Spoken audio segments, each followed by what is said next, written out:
వాటి ప్రాంతంలో నిజమైన దేవుడని వారు చెప్పదగల తండ్రి.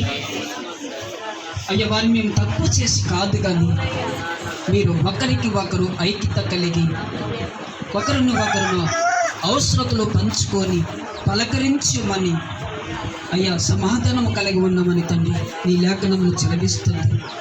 తండ్రి కుమారుడు కుమార్తెని బట్టి, వారికి ఇచ్చిన ఇద్దరు ఆడబిడ్డలను బట్టి తండ్రి, వారి కుటుంబములను బట్టి ప్రార్థిస్తున్నాం. నైనా తండ్రిని సన్నిధికి తీసుకొస్తున్నాం. మన చేతులన్నీ వారి వైపు తిప్పుదాం. అందరం మన నష్టాలు పైకి లేపుదాం. బహుబలముగా వారి జీవితాల్లో గొప్ప కార్యము జరగాలి. ఇన్ని సంవత్సరాలు కఠినమైన అయ్యా దానియేలు మీద ప్రభు తండ్రి శత్రువు ఎలా పనిచేస్తున్నాడో వారి జీవితాల్లో ఆ శత్రువు అయ్యా రకరకాలైన శత్రువు మరి పట్టి పీడిస్తున్నదేమో. ఆ శత్రువుని తండ్రి నాయన తీసేయండి ప్రభు. ఆ శత్రువుని దూరపరచండి ప్రభు.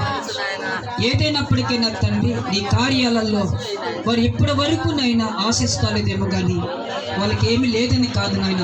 అన్ని అవసరతలు ఉన్నప్పటికైనా ఆ దరిద్రం అనే చీకటి, ఆ శాపం అనే చీకటి, వాళ్ళని వేలుబడి చేస్తున్న చీకటిని ఒక విధముగా కాదు తండ్రి, నేను రకరకాలైన శరీరాలలో, కుటుంబంలో, ఆర్థికంలో అన్నిటిలో కప్పుకోల్పోయి ఉన్నారు. ఆ పరిస్థితి ఎందుకు వచ్చిందో నా యేసయ్య వారు ఇక్కడ గొప్ప సాక్ష్యం ఇవ్వాలి, గొప్ప మహిమతో నింపాలి. వాళ్ళని అవమానపరుస్తున్న ఆ సిద్ధనే దయ్యమును యేసు నామములో గద్దిస్తున్నాను. ఇప్పుడే నీ ఛాతిలో నుంచి జరజరలాడుకుంటా ఆ యొక్క అపవిత్రత నీ వ్యాపారంలో, నీ బిజినెస్లలో, నీ ప్రాపర్టీలలో ఆ దుష్ట ప్రభావం పట్టి పీడించి లాస్ట్కు చివరి దశలోనికి అపవాది మీ మరణమును అంటాడుతున్నదేమో. ఈ రోజు నా సంఘము ప్రార్థిస్తున్నప్పుడు ఆ సంఖ్యలు మీలో నుంచి తొలగిపోతున్నాయి. యేసు నామములో విడుదలైపోతున్నాయి. ఈ 2025 సంవత్సరంలో పరిశుద్ధాత్మ దేవుడు మీతో మాట్లాడుతున్నప్పుడు ఈ సిగ్గు అవమానాన్ని దేవుడు తీసేయబోతున్నాడు. హల్లెలూయా. ఇది చాలా భయంకరమైన తుఫాను లాంటిది.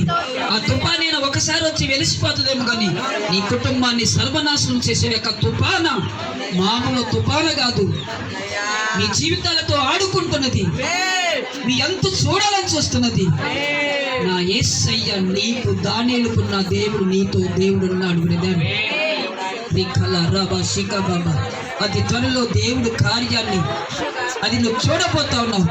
ఇప్పుడే విడుదల రాబోతున్నది, ఇప్పుడే విడుదల రాబోతున్నది. యేసు నామములో విడుదల రాబోతున్నది. మన మధ్యలో జక్కరే ప్రార్థన చేస్తాడు, జక్కరే ప్రార్థన చేస్తున్నాడు.